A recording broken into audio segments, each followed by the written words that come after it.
The music inside the estate buzzed like a hornet trapped in a whiskey glass. Too loud, too polished.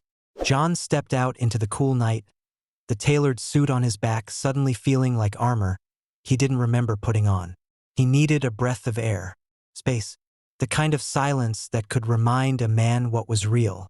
He found it behind the house, down the stone path lined with rose bushes.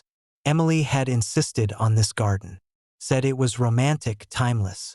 Now, fairy lights dangled overhead, casting a soft golden sheen across the trellis where she liked to sit with her wine. That's where he saw her. She wasn't alone. John stopped dead in his tracks. The man, Ryan, was leaning in close. Too close. Emily's fingers brushed his jacket lapel, tracing it like it belonged to her. Then it happened. A kiss. Not quick. Not guilty. Slow, certain, familiar. Like they'd done it before. Like they'd do it again. John didn't move. Not a twitch. His jaw locked. His heart didn't pound. It went still.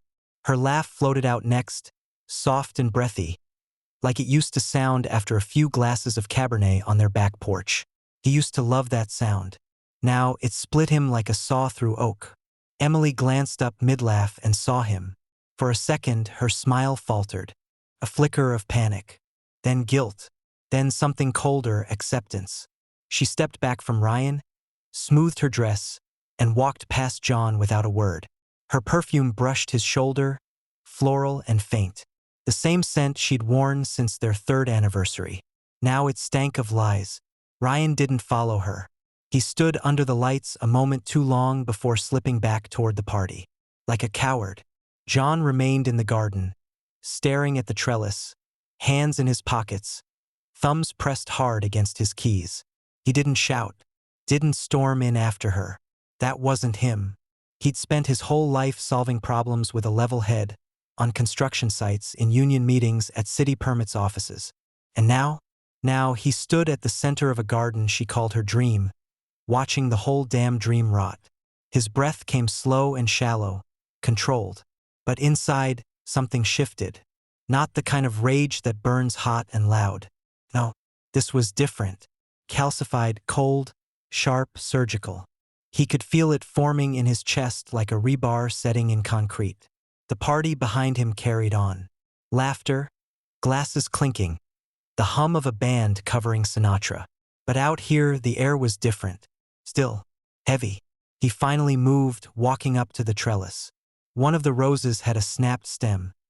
Petals still red, still full, but broken all the same. He picked it up, twirled it between calloused fingers. That kiss wasn't a mistake. It wasn't a lapse in judgment or some drunken impulse. That kiss was a choice, a deliberate one, done in a place Emily had once called the heart of us. No more speeches, no more second chances. That moment under the trellis was all he needed. John slipped the broken rose into his coat pocket and walked back toward the house. He wasn't done. Not by a damn sight. John stepped back into the estate like a man slipping into someone else's skin. The polished floors gleamed under chandeliers, and the hum of meaningless conversation buzzed all around. Champagne glasses clinked. Waiters drifted through with silver trays. Nobody here had seen what he'd just seen. Nobody knew a damn thing. He walked past a group of Emily's colleagues, bankers, lawyers, the social leeches who thought tailored suits and vineyard memberships made them important. He didn't say a word. Just nodded once, calm and distant, and kept moving until he found the den. The room was mostly dark. One lamp in the corner lit the bookshelves in gold. John shut the double doors behind him. The sound of the gala faded into a dull throb. He stood in front of the fireplace, empty but clean, the kind of thing that looked nice but hadn't seen fire in years. His eyes drifted to the bar cart. He poured 2 fingers of bourbon and stood there sipping it like he wasn't holding a live wire behind his ribs. Upstairs, he heard her laugh again. Emily. She was back to playing the perfect hostess. Back to smiles and small talk like nothing had happened under those trellis lights. That was when it clicked for John. This wasn't a lapse. It was a pattern. And she'd been getting away with it for a while now. The bourbon didn't go down smoothly. It scraped on the way, but he didn't wince.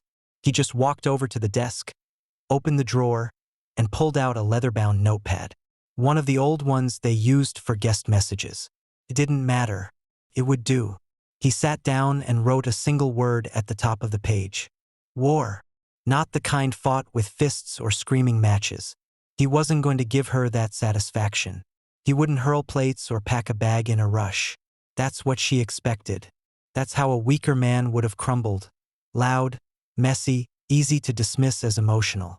John was going to be quiet, careful, measured. He started listing assets, joint accounts, property lines, stock portfolios. He knew the estate lawyer by name. Had coffee with their financial advisor more than once. Emily thought he was too blue-collar to notice the paperwork. She was wrong. He hadn't just built houses, he'd built contracts, budgets, timelines. You don't stay solvent in construction for 20 years without knowing how to read fine print. Next, he wrote names. Ryan's first, underlined twice. Then Emily's boss. Her assistant. Friends who might know things without knowing they knew. People who could talk under pressure or tip their hand in an accident. Then he drew a box and wrote, evidence. Because this couldn't be just about revenge. Not just about making her feel what he felt. It had to be precise. Legal. Ironclad. She had to pay in ways that mattered: reputation, security, pride. And to do that, he needed time, patience, discipline. He'd learned all three the hard way.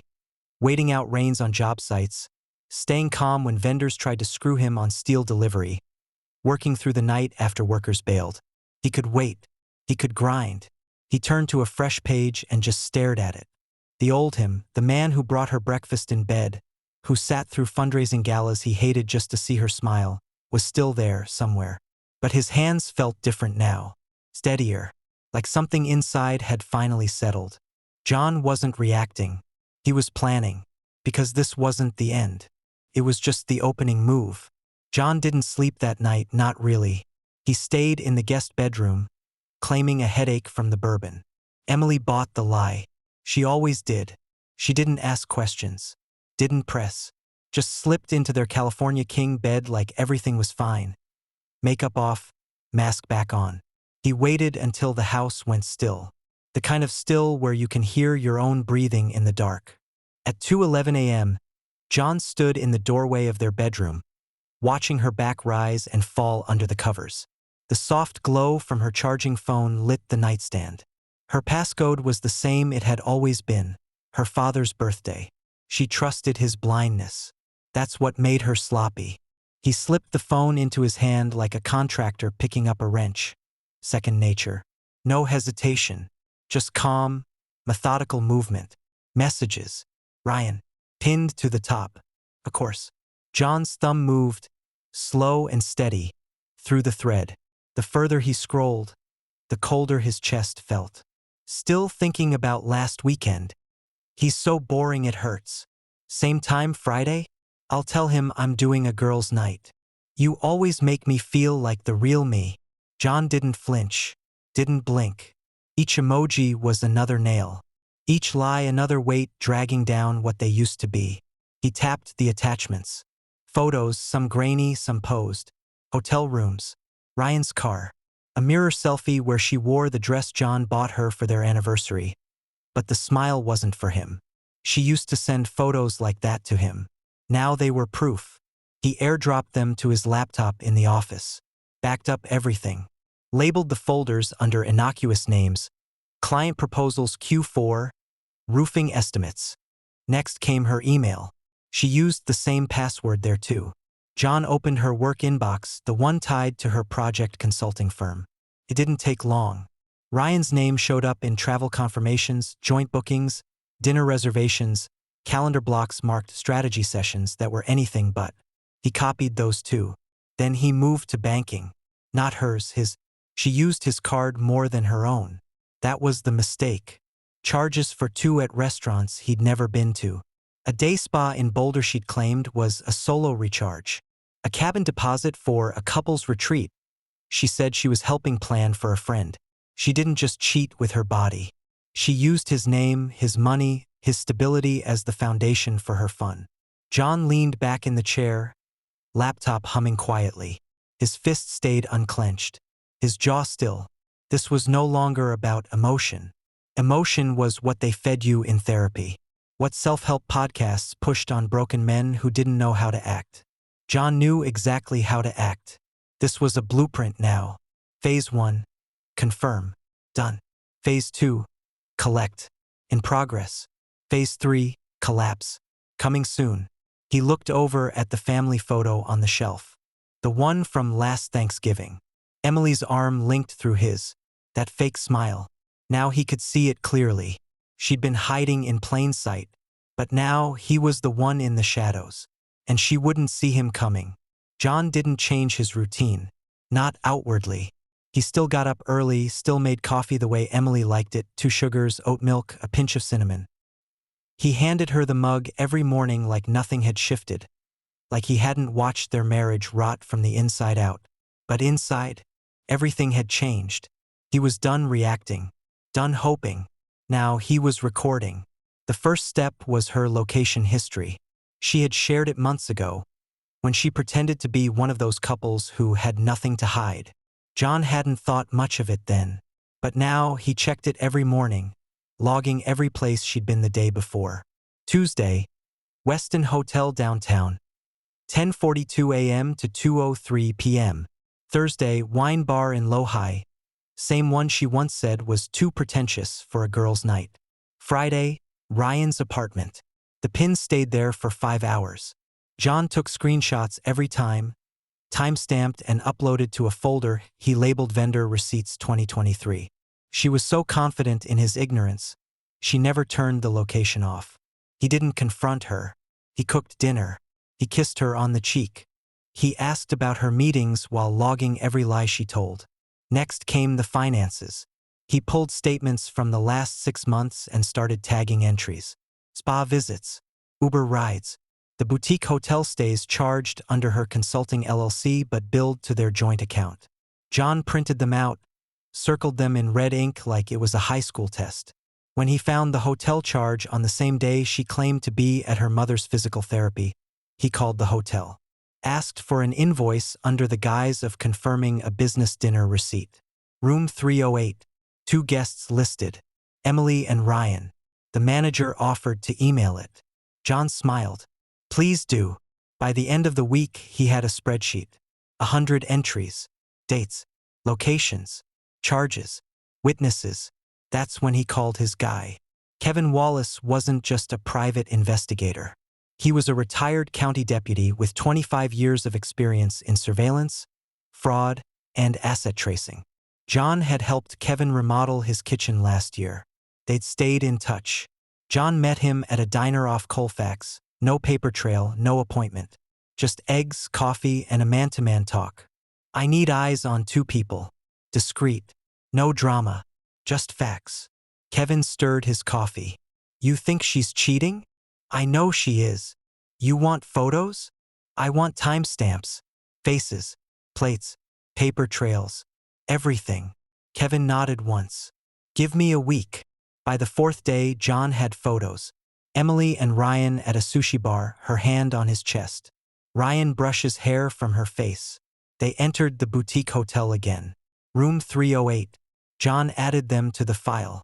Created a new folder called Exhibit A. He didn't just want to leave. He wanted the ground to collapse under her feet, with facts, not fury. He knew how courts worked. Evidence won cases, not emotion. Judges didn't care who cried the hardest. They cared who brought the receipts. And John was bringing all of them.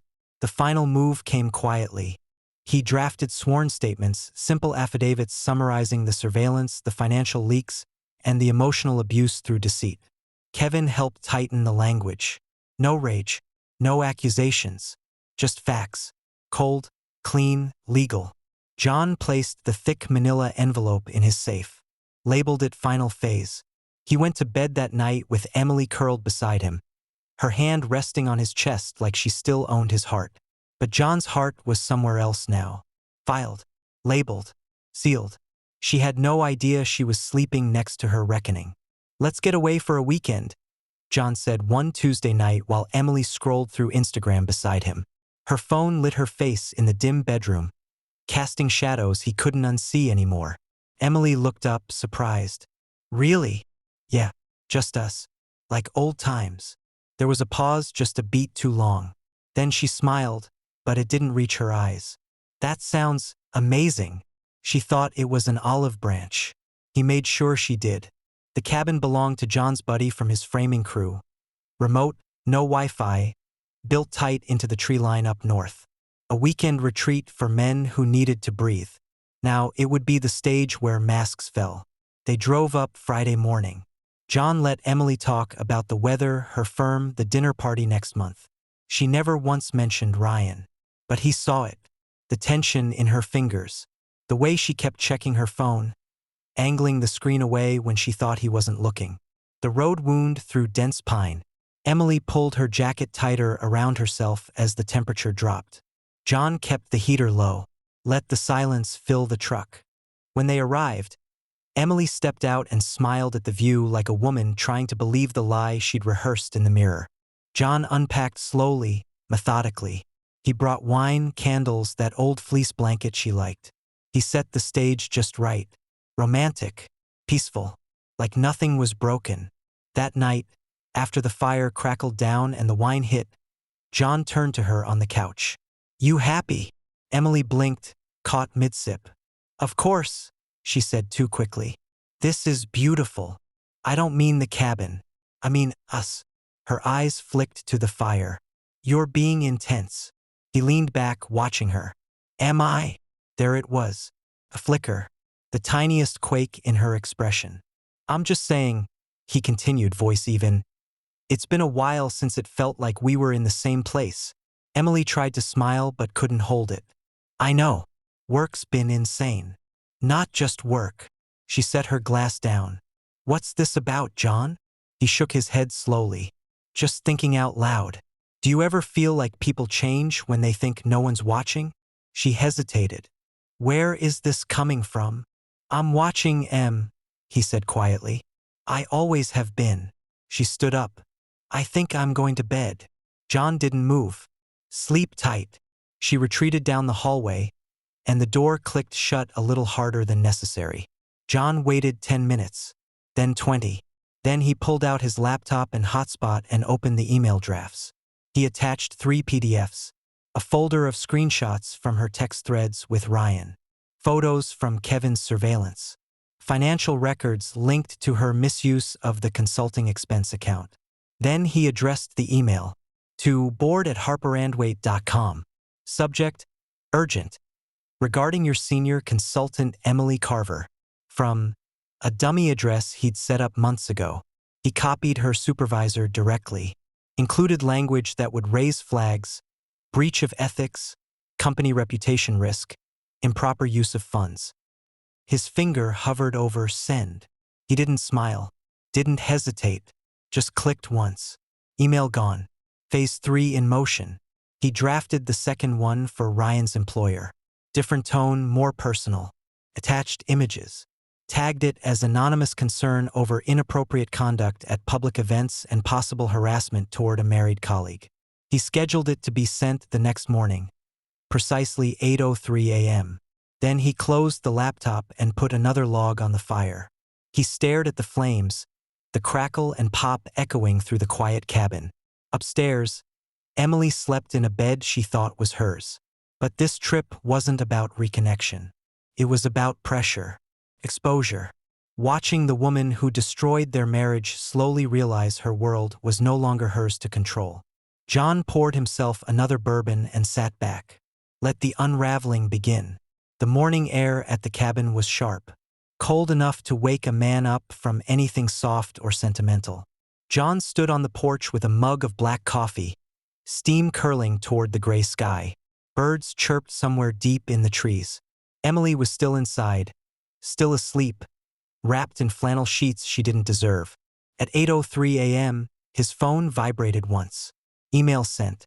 The message to Ryan's employer, complete with attachments, timeline, and images, was now sitting in the inbox of a senior HR manager at the Denver firm where Ryan had worked for over a decade. John didn't expect a reply. He didn't need one. These things had their own momentum. At 8:06, another vibration. Email sent. This time to Emily's board, her direct supervisor, and the firm's internal compliance contact. John had crafted it like a contractor crafts a beam, strong, tight, just enough pressure to bear weight without splintering. Her affair wasn't just a personal scandal. It was now a professional liability. Emily came out 15 minutes later, hair pulled up, wearing that old maroon sweatshirt from college. She stretched and smiled. Didn't think I'd sleep that well. John didn't look up from his phone. Yeah, cabin air's good for clearing the head. She poured herself a cup of coffee and walked over. Thanks again for bringing me here. He nodded. It felt like the right time to unplug. Her smile faltered for half a second. Just enough. They spent the morning hiking a short trail near the lake. John kept pace, watched her from the corner of his eye as she talked about fresh starts and finding rhythm again. She thought this was forgiveness, a rekindling. It made the next phase easier. Back at the cabin, she curled up with a book while John claimed he was going to chop more firewood. Instead, he stepped outside, connected to his hotspot again, and opened his inbox. There it was. Subject: Urgent report, Emily Carver.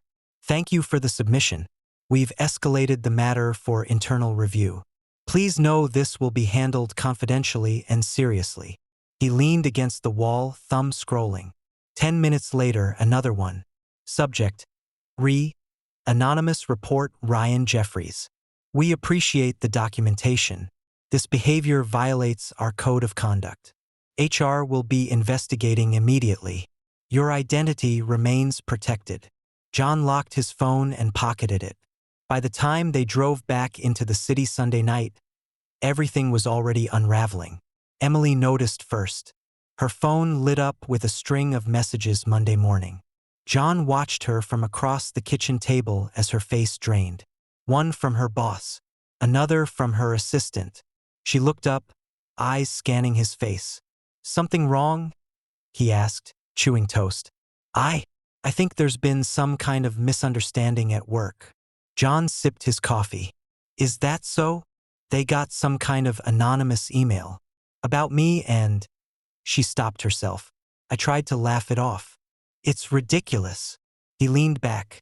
I'm sure it is. She stood, paced the kitchen, fingers tapping her screen.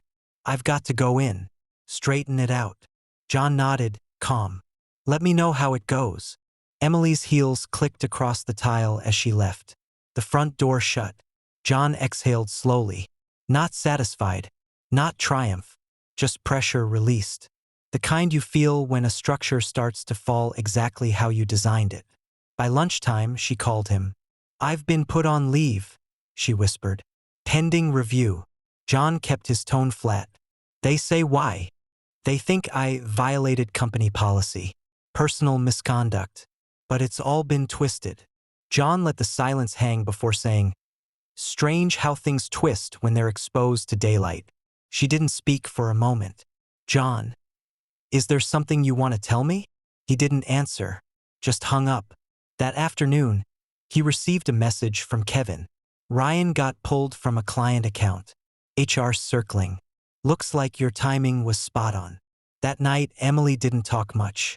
She ate dinner like a woman waiting for a verdict, watching his hands, his face, like the answers might be there. But John gave her nothing, because the reckoning had already started. And he wasn't stopping now. Tuesday morning came with gray skies and tension thick enough to cut. John was in the garage sharpening his chisels when he heard Emily's voice through the kitchen window. Low, fast, panicked. She was on the phone again. Damage control. He let the sound wash over him like background noise. She used to call him when life got heavy. Now she called lawyers, friends who didn't answer, a boss who had already distanced himself. By noon, she sat at the kitchen table with her laptop open and her hands in her hair. John walked past with a mug of coffee. They've frozen my access, she said, voice thin. He took a sip. Work? She nodded without looking up. IT locked my credentials. I tried calling Stuart, but his assistant said he's in back-to-back meetings. Her tone dripped with dread masked as professionalism.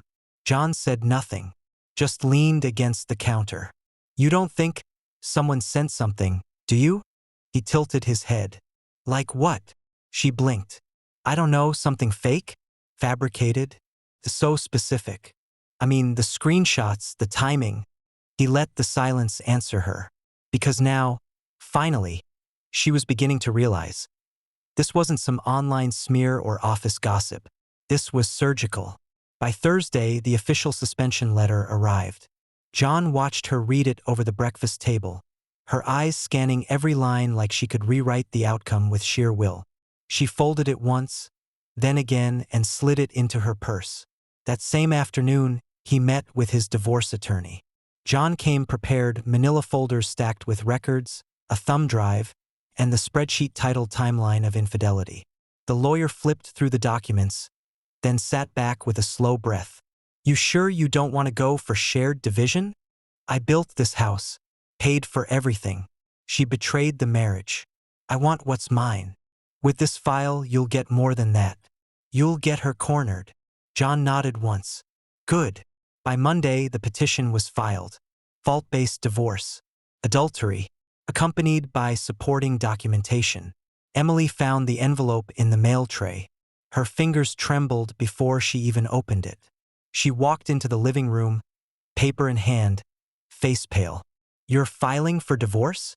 John looked up from his laptop. Correct. You're not even going to talk to me about it? I think we're past talk. Her mouth opened, closed. I made a mistake. No, he interrupted.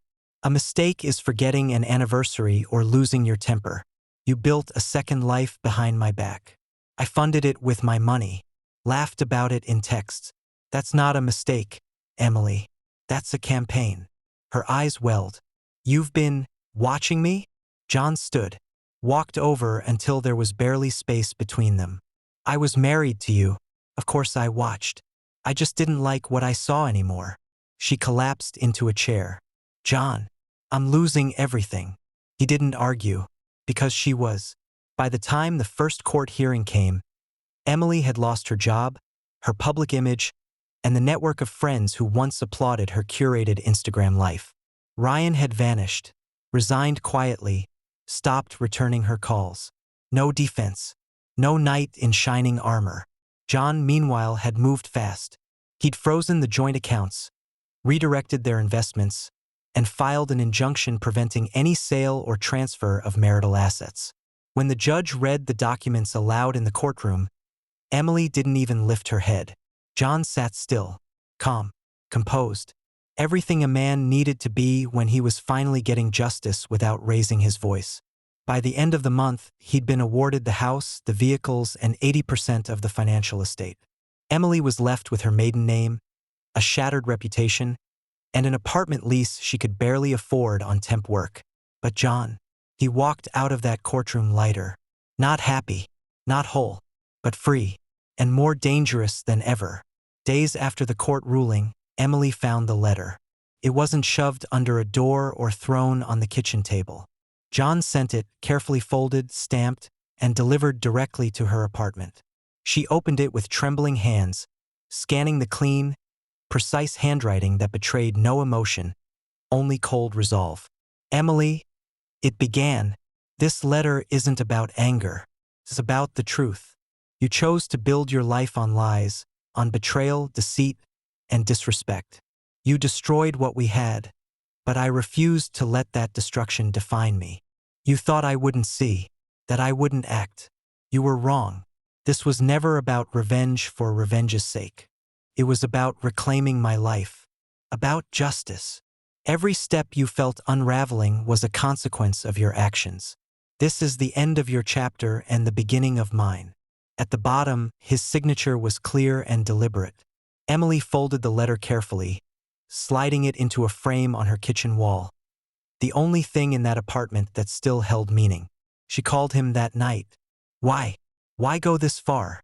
John's voice was low, controlled. Because you left me no choice. She paused, voice cracking. Was it worth it?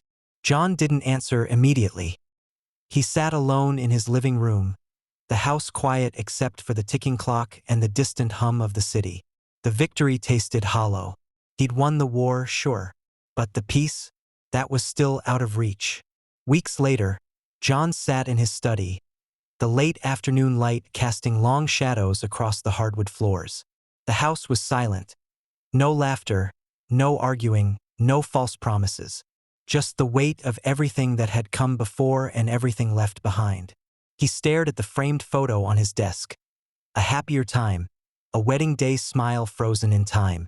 The man in the picture looked strong, confident. The husband he used to be.